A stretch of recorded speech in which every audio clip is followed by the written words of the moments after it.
حضرت ابراہیم علیہ السلام کا ذکر سورہ انبیاء، سورہ توبہ لکھ لے بے شک، سورہ مریم، سورہ انعام، سورہ حامیم سجدہ، سورہ عنکبوت، سورہ شعراء، سورہ صافات،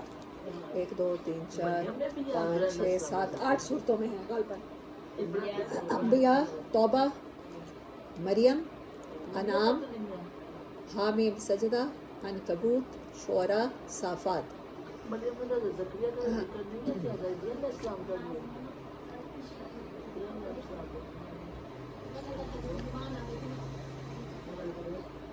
طوفان نوح کے بعد یہ پہلے پرومیننٹ پیغمبر ہیں، یعنی کہ ان کا اور حضرت نوح علیہ السلام کا شجرہ نسب میں میرے خیال میں 7-8 واسطوں کا فرق ہے۔ اور یہ شیخ سعود ہے اور خلیل اللہ بھی اللہ تعالیٰ نے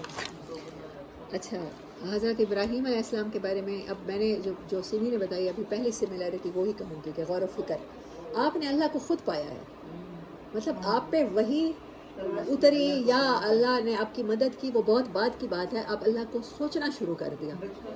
شعور کی عمر کو پہنچتے ہی سوچنا شروع کیا کہ میرا رب کون ہو سکتا ہے، اور آپ کا وہ مناظرہ قرآن پاک میں ہے کہ جس میں آپ نے سوچا کہ بڑا چمکتا ہوا تارا میرا رب ہو سکتا ہے، پھر چاند اس سے زیادہ روشن ہے وہ میرا رب ہو سکتا ہے، پھر سورج اس سے زیادہ روشن ہے میرا رب ہو سکتا ہے، اور نبی صلی اللہ علیہ وسلم بھی 10 سال تو ڈیفینیٹ نہیں تو 15 سال غار ہرا میں غور و فکر کرتے رہے۔ دس از دا مین سملیرٹی بٹوین ابراہیم علیہ السلام اور نبی صلی اللہ علیہ وسلم۔ آپ نے طوفان نوح کے بعد ڈھہ گیا ہوا خانہ کعبہ تعمیر کیا اپنے بیٹے حضرت اسماعیل علیہ السلام کے ساتھ مل کے، اور جب خانہ کعبہ دوبارہ تعمیر ہوا آپ صلی اللہ علیہ وسلم تب اس ٹائم جوان تھے، آپ نے تعمیر میں حصہ لیا اور حجر اسود بھی خود نصب کیا۔ یہ سملیرٹی ہے۔ ہجرت کی آپ نے پہلے مصر کی طرف اور پھر وہاں سے ارض مقدس شام اور فلسطین کی طرف، نبی صلی اللہ علیہ وسلم نے بھی ہجرت کی مدینہ کی طرف، اور اس سے پہلے آپ کے اصحاب نے حبشہ کی طرف۔ دیکھیں حضرت عثمان کو دیکھیں، آج ہم نے پڑھا یہ سملیرٹی ہے، حضرت عثمان اور حضرت رقیہ نے جب ہجرت فرمائی حبشہ کی تو آپ نے کہا کہ ابراہیم اور لوط علیہ السلام کی طرح انہوں نے ہجرت کی، یہ پہلے لوگ ہیں، ان کے بعد یہ سملیرٹی آ گئی۔ اچھا، آپ نے مسجد اقصیٰ تعمیر کی اور وہاں حضرت اسحاق علیہ السلام کو بسایا۔ نبی صلی اللہ علیہ وسلم نے معراج کی رات مسجد اقصیٰ میں تمام انبیاء کی امامت کی۔ آپ ہاں ہاں یہ بھی ہے، یہ بھی سملیرٹی ہے۔ مسجد اقصیٰ سے ریلیٹڈ سملیرٹی ابھی تو میں نے فائنڈ کی۔ آپ کو مشاہدہ کرایا گیا پرندوں کے ذریعے، اور آپ نے خود کہا کہ میں دیکھنا چاہتا ہوں آپ مردوں کو کیسے زندہ کرتے ہیں۔ اللہ تعالیٰ نے کہا کہ 4 پرندے لو اپنے ساتھ ہلاؤ، یہ پورا قرآن میں واقعہ ہے، جیسے آپ کے اس کا ہے کہ آپ نے کہا کہ سورج اور چاند اور ستارہ میرا رب ہو سکتا ہے۔ قرآن پاک میں بڑی ڈیٹیل میں آپ کے واقعات کو بتایا گیا، آپ کی سیرت کو۔ ایسے ہی مشاہدہ کرایا گیا پرندوں کے ذریعے، اور نبی صلی اللہ علیہ وسلم کو بھی مشاہدات کرائے گئے۔ کب کرائے گئے؟ معراج کے موقع پر۔ آپ کو جنت کے، جہنم کے، غیبت کرنے والوں کے، مختلف سزاؤں کے آپ کو مشاہدات کرائے گئے اور مختلف انعامات دکھائے گئے۔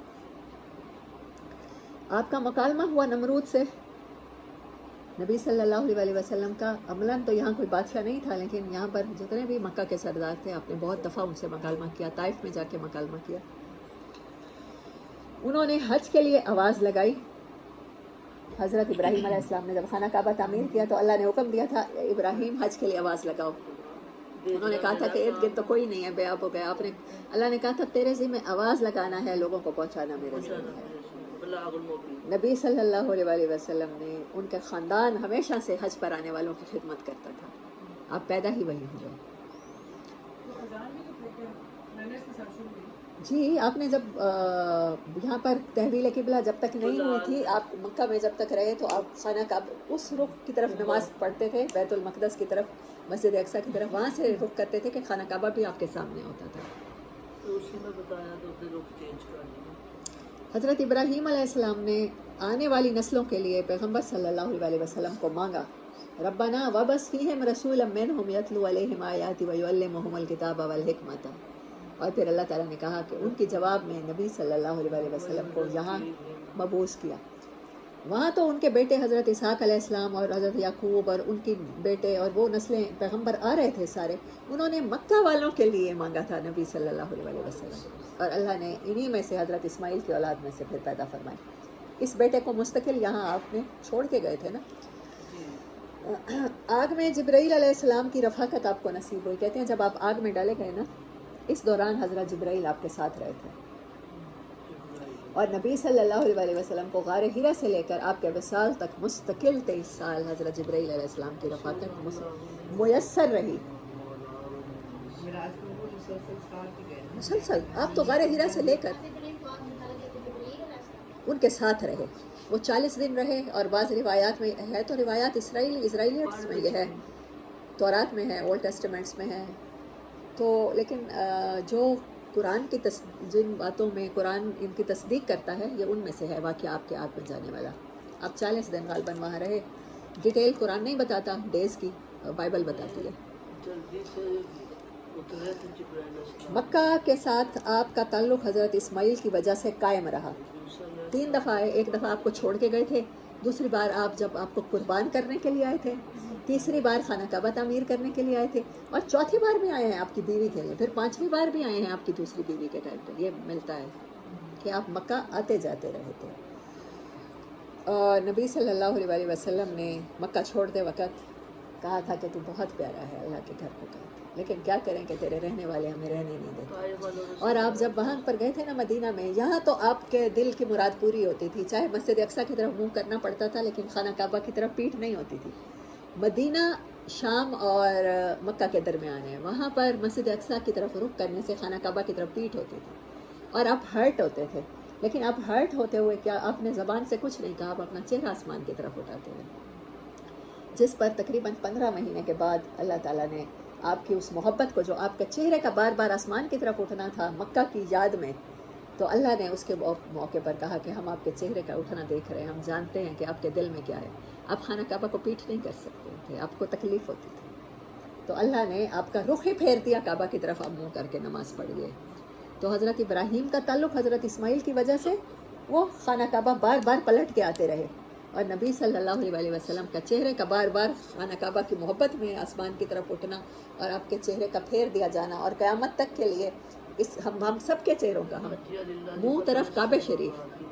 پنجابی میں کہیں مستنصر حسین تارڑ نے بک لکھی منہ ول کعبہ شریف، منہ ول کعبہ شریف کر کے نماز پڑھتے ہیں۔ تو وہ حضرت ابراہیم کا بھی منہ ول کعبہ شریف رہتا تھا ساری زندگی، چاہے رہتے فلسطین میں تھے مسجد اقصیٰ میں، اور نبی صلی اللہ علیہ وسلم کا بھی منہ ول کعبہ شریف، اور ہم سب کا قیامت تک کے لیے منہ ول کعبہ شریف۔ اللہ کرے کہ اسی رخ پہ ہمیں اور اسی حالت میں ہمیں موت آئے کہ ہمارا رخ اسی پہ۔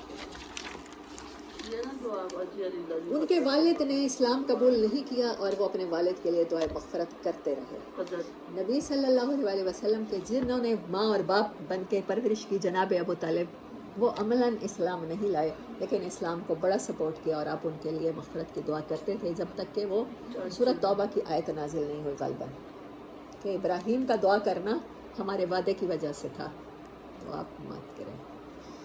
والدین کے ہوتے ہوئے، یہ ابھی جو سیمی نے بتایا کہ ہوتے ہوئے ان کے بغیر پرورش پائی، نبی صلی اللہ علیہ وسلم کا بچپن والدین کی شفقت سے محروم رہا۔ اور غور و فکر، میں نے پہلی سملیرٹی کہی، ابھی تو یہ ابتدا ہے، اب دیکھیں آپ بھی کل دیکھیے گا قرآن پاک میں، اور یا ویسے سوچئے گا ان کے بارے میں، تو جتنی سملیرٹیز آپ کو ملیں تو پھر آگے پہ